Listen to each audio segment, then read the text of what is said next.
Magandang araw mga kapatid, mga kababayan. This is EJ Morse. Welcome to my small channel.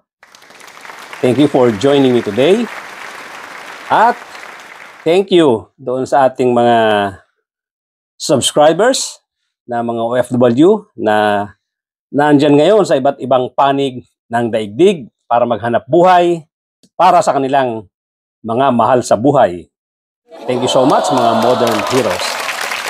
At para doon po sa mga bago lang dito sa aking channel, kindly subscribe. Pakihit na rin po yung notification bell, pati yung like button. Pakishare na rin po para lumaki ang ating community na nakakarinig at nakakaalam nitong ating mga pinag-uusapan dito sa aking munting channel. Again, thank you so much. At as usual, bago po tayo mag-start, bago tayo magtuloy doon sa ating topic for today, yung pong ating usual EJ Morse prayer. Paalala natin sa mga public servants na nandiyan sa gobyerno natin. Here it goes. Sa lahat ng mga manggagawa sa pamahalaan, sa lahat ng mga public servants, tama na ang pagyayabang. Itigil ang pagiging arogante. Irespeto ang mamamayan. Huwag magnakaw. Huwag maging tamad. Maging mapagpakumbaba. Pasweldo kayo ng taong bayan. Kami ay nakamasid, di namin kayo tatantanan. Yan po ang ating opening prayer. Palagi nating sinasambit yan at doon din sa huli ng ating vlog, doon sa dulo ng ating video para paalalahanan ang ating mga manggagawa sa pamahalaan, mga public servants. Ganoon na rin tayong mga mamamayan. Alamin po natin palagi na meron tayong karapatan. Hindi tayo pwedeng tapak-tapakan nitong mga public servants na to. Itong mga politiko na to na nakapwesto dyan sa gobyerno. Dahil tayo po ang nagpapasweldo sa kanila, tayo po ang nagluklok sa kanila. Hindi naman natin sinabing maging mayabang tayo, hindi tayo nagsasabing maging arrogante tayo at masyado tayong demanding sa kanila. Ang sinasabi lang natin, magserbisyo sila ng tama sa ating mga mamamayang Pilipino. Okay, tuloy-tuloy na po tayo. Ang ating topic for today ay ito pa ring nakapending na impeachment case ni Sara Duterte. What? At itong mga aksyon, pinapakita at inaasal nitong si Chis Escudero, ang ating Senate President. Doon sa aking mga naunang vlog, sa aking mga naunang video or episode, sinabi ko na itong si Chis Escudero ay may pagkahambog. Wow. Nakita niyo naman kung paano magsalita ito sa harap ng media. Hindi man lang iniisip na ang kausap niya, hindi lang naman yung mga media men. Hindi lang naman ang mga reporter na nagtatanong sa kanya. Hindi niya naiisip kapag siya ay tinatanong ng mga reporter at siya ay sumasagot, kadalasan dito or most of the time, parang tayo na rin ang nagtatanong sa kanya. Dahil tayo ang nire-represent ng mga reporter na to, mga opinion at ideas natin, at mga katanungan natin. At ganun din sa side ni Chis Escudero. Pag siya ay sumasagot, hindi lang siya sumasagot dito sa mga tanong ng mga reporter. Sumasagot siya sa taong bayan. Imposible naman kasi na one-on-one lang yan, na kung ano yung istasyon na pinagtatrabahuan ng mga reporter, ay yun lang ang kanyang siniserbisyuhan o yun lang ang kanyang mga sinasagot na katanungan. Malawak po yan. Hindi naman po yan dahil sila ay nagtatrabaho sa isang istasyon, tanong lang ng istasyon ang sinasagot mo o tanong lang mismo ng reporter. Ang mga mamamayang Pilipino ay interesado sa mga tanong na yan at interesado sa mga isasagot mo, Chis Escudero. So, ikaw, pag napakayabang mo sumagot, na hanggang ngayon pinaninindigan mo yung gusto mo tungkol dyan sa Senado na yan, I mean tungkol dyan sa impeachment proceedings na yan, tungkol sa impeachment complaints na yan, hanggang ngayon pinaninindigan mo na ikaw pa rin ang masusunod at ikaw ang nakakaalam ng lahat. Kahit na napakarami ng mga legal luminaries, marami nang nagsalita ng mga mas matatanda sa'yo, mas eksperyensado sa'yo dyan sa Senado, ikaw pa rin ang naninindigan. Ayoko nang isa-isahin yung katuwiran mo tungkol dyan dahil nakakaumay na. Ang tumitiim sa isip ko yung palagi mong kahambugan sa pagsagot. Bukod sa hindi mo sinusunod yung konstitusyon, napakayabang mo pang dumepensa sa sarili mo. Na para bang ikaw talaga ang pinakamarunong sa lahat. Ang tatanda, mga legal luminaries, na nagsalita na hindi mo pinapakinggan dahil ikaw ang pinakamagaling. Ganyan kakayabang, ganyan kakahambog. Ngayon, ang isa kong gustong pagdiinan dito or bigyan ng pansin dito, yung sinabi mong walang clamor. Tinatawanan mo yung salitang clamor. Yung interview sa'yo na yan, hindi ko makalimutan yan. Napakahambog mo. Ang sabi mo, anong clamor ang sinasabi nyo? Tatatlo pa lang naman ang sumulat sa akin. What? Nasaan ang clamor doon? In my books, sabi mo, hindi clamor yon. Wow. Hindi ko alam kung ano, in your book, kung yan ay clamor na. Sabi mo doon sa reporter na nagtanong, ang yabang mo talaga sumagot. Napakayabang mong sumagot, sis.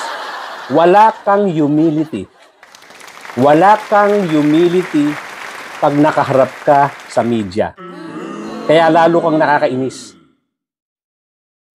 Pagpalagay na natin, nasa katuwiran ka. Pagpalagay na natin, tama sinasabi mo.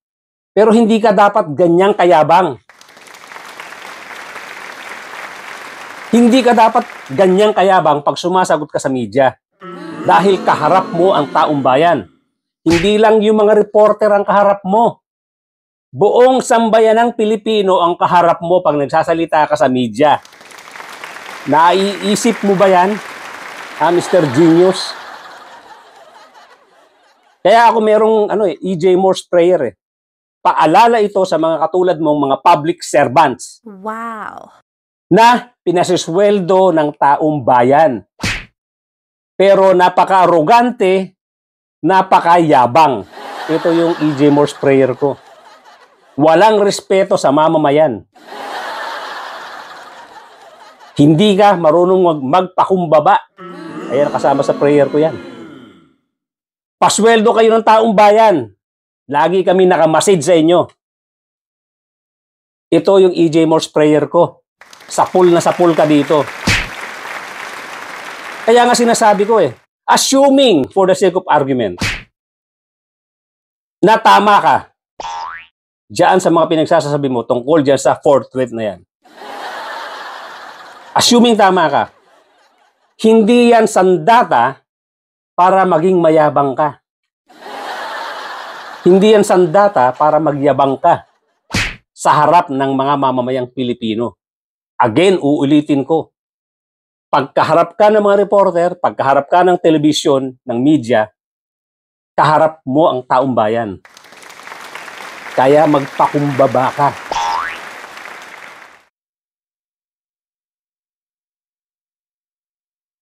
Isa sa mga suggestion ko dati na gumawa ka ng timeline mo tungkol dyan sa impeachment proceedings na yan. Nagbigay ka naman. Although hindi naman siguro ako lang nanghingi sa inyan.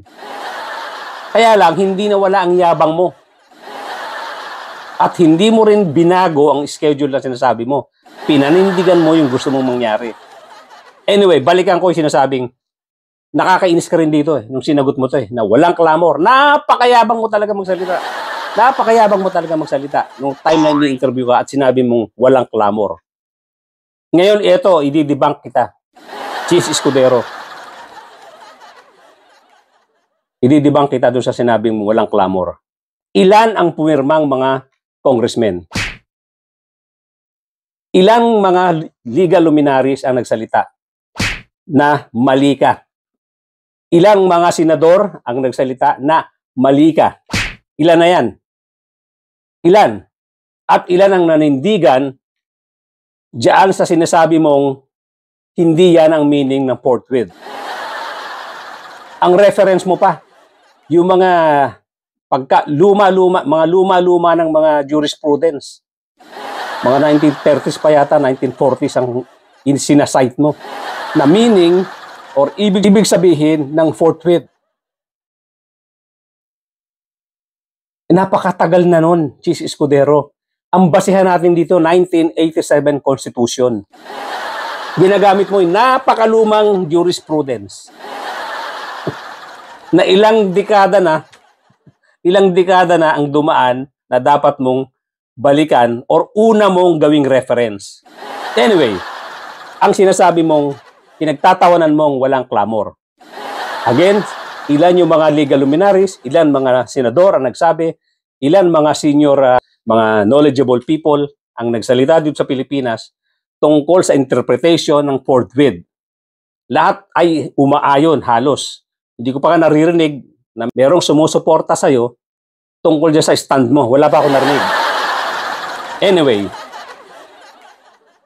ilan din ang mga pumirmang congressmen?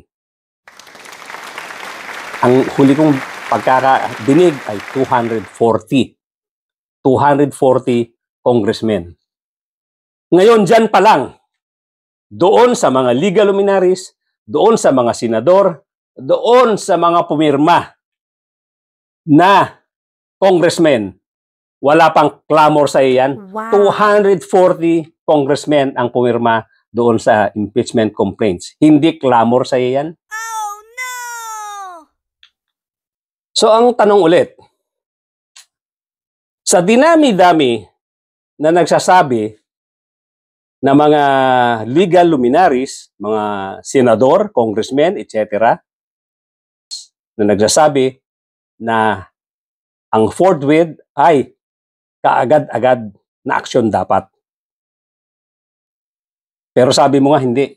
Dahil nga genius ka eh. Ikaw ang pinakamagaling. Talo mo lahat ng mga magagaling nito. Baliwala yan. Lahat yan ay talo mo. Dahil mas magaling ka sa kanila. Pero sabi mo nga, ang issue ko ngayon, walang clamor. Tinatawanan mo yung clamor. Dahil sabi mo, tatatlo pa lang ang sumulat sa'yo. So walang clamor. So ngayon, ang tanong ko nga sa'yo, ilang tao lahat na nagsabi na kakaiba sa opinion mo, kabaliktaran ng opinion mo. At again, 240 congressmen ang pumirma. Yun ang huli kong narinig. Ngayon, hindi clamor sa iyan. Hindi clamor sa iyan. Yung ganyang kadaming congressmen ang pumirma. Hindi pa rin clamor sa'yo. So ganito, kukumpitin ko pa sa'yo. Dito sa atin, sa Pilipinas, ang pinakamalaking distrito ay mahigit 1 milyon ang population. Wow. Mahigit 1 milyon. Ang pinakamaliit, parang nasa mga 16,000. Wow. Population na isang distrito. Okay? Mag-assume lang tayo ng isang safe at saka conservative estimate. Gawa natin ng median. Gawa natin average. 1 milyon mahigit, may 16,000. Sabihin na lang natin, conservatively, itong 240 congressmen ay merong average na 300,000 population.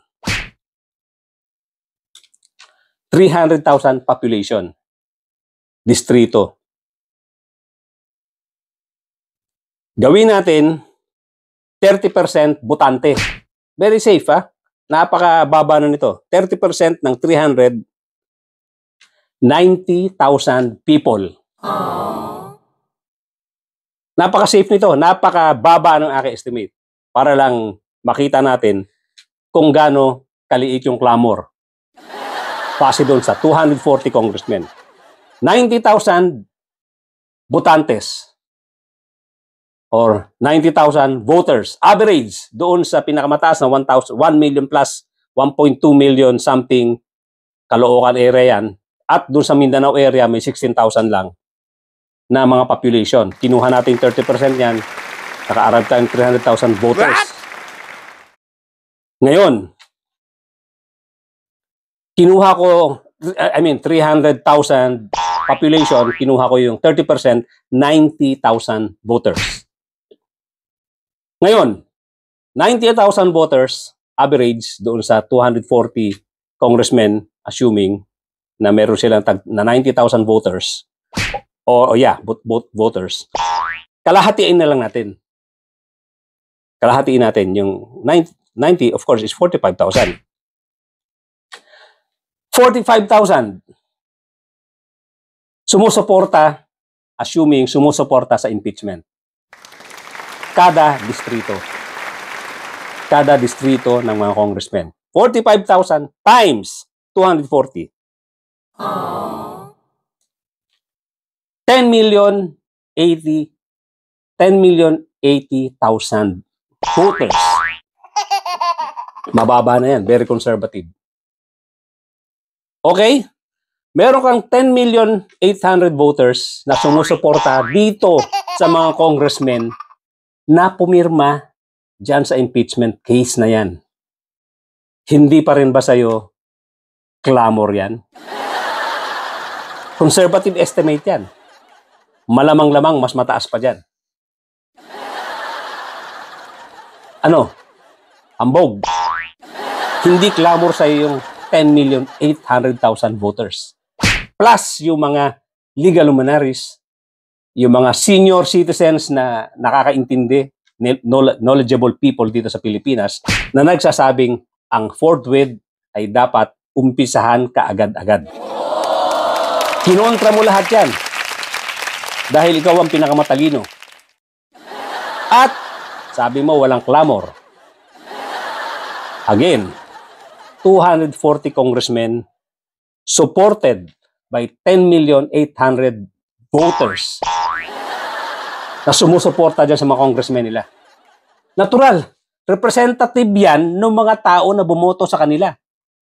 It means, sa distrito nila, suportado nila ang congressmen at kung ano ang desisyon ng congressman nila, ay susuportahan nila. So, ibig sabihin, ang clamor ng mga congressmen ay clamor ng mga citizen na sumusuporta sa kanilang congressmen. And yet, very conservative in estimate ko.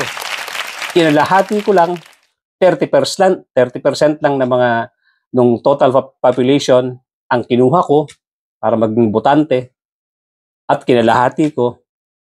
Very conservative. And yet, I have 10,800,000 voters supporting this congressman.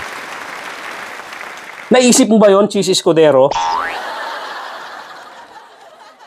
Bago ka magsalita na sinasabi mong walang clamor, dapat naisip mo kagad, 240 congressmen ang pumirma. May constituents yan.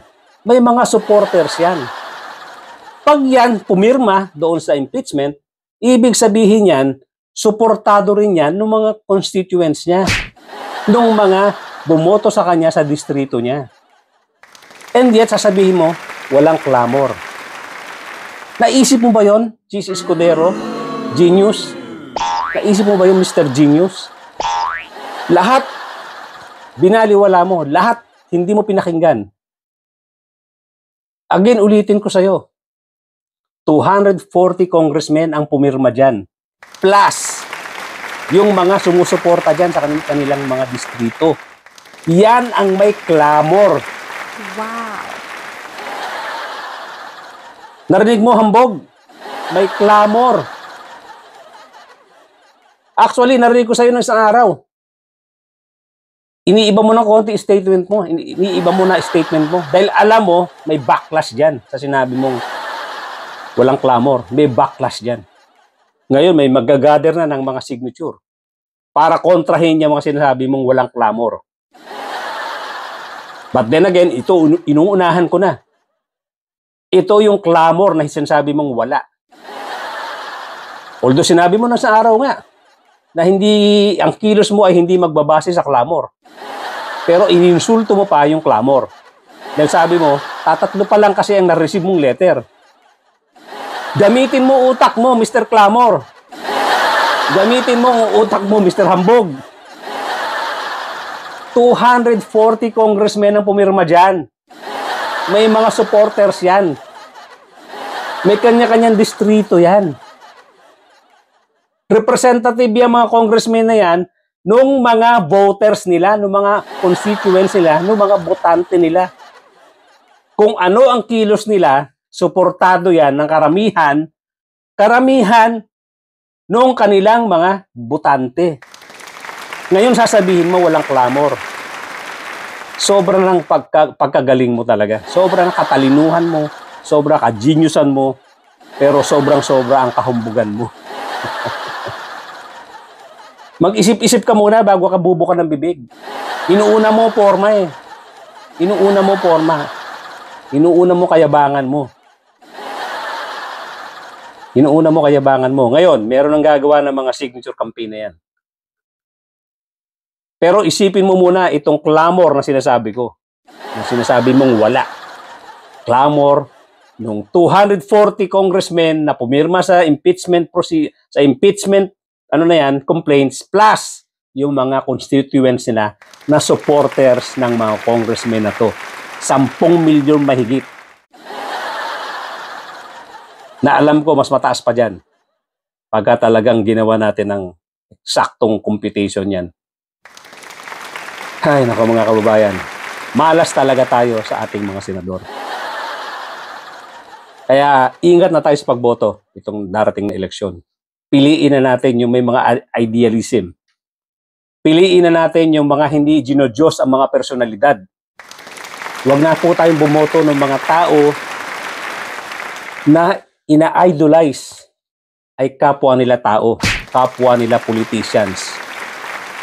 Dapat ang ina-idolize nila yung bansang Pilipinas, ang sinusuportahan nila yung mamamayang Pilipino.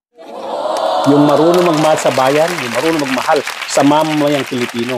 Hindi yung mga pansariling kapakanan lang ang iniisip. Magkakampi-kampihan, kakampi sa mga politicians, kakampi sa mga mayayaman dahil sa pakinabang nila.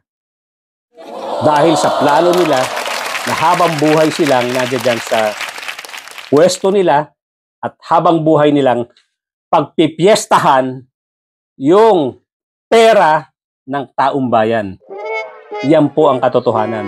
Kaya mga kababayan, ingat na po tayo sa pagpili ng mga iboboto natin ngayong darating na eleksyon.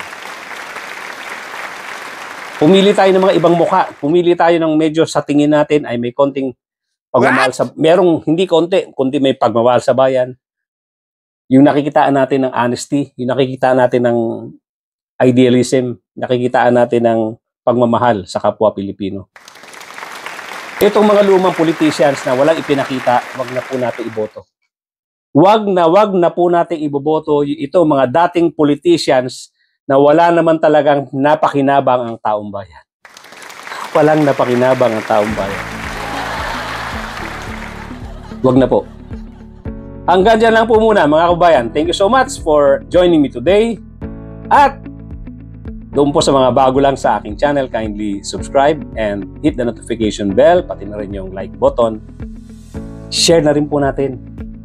Nang sa gayon, ma-inform natin ating mga kababayan na hanggang ngayon ay nalilinlang ng mga public servants na to, ng mga, eto na naman, gustong isubmit ang sarili nila para iboto na naman natin, pero ang katotohanan, walang pagmamahal sa kapwa Pilipino nila. Ang tinitignan lang nila yung kanilang future bilang mga politicians. Again, thank you so much ladies and gentlemen. At as usual, yung aking closing prayer na E.J. Moore's Prayer. Sa lahat ng mga manggagawa sa pamahalaan, sa lahat ng mga public servants, tama na ang pagyayabang. Itigil ang pagiging arrogante. Irespeto ang mamamayan. Huwag magnakaw.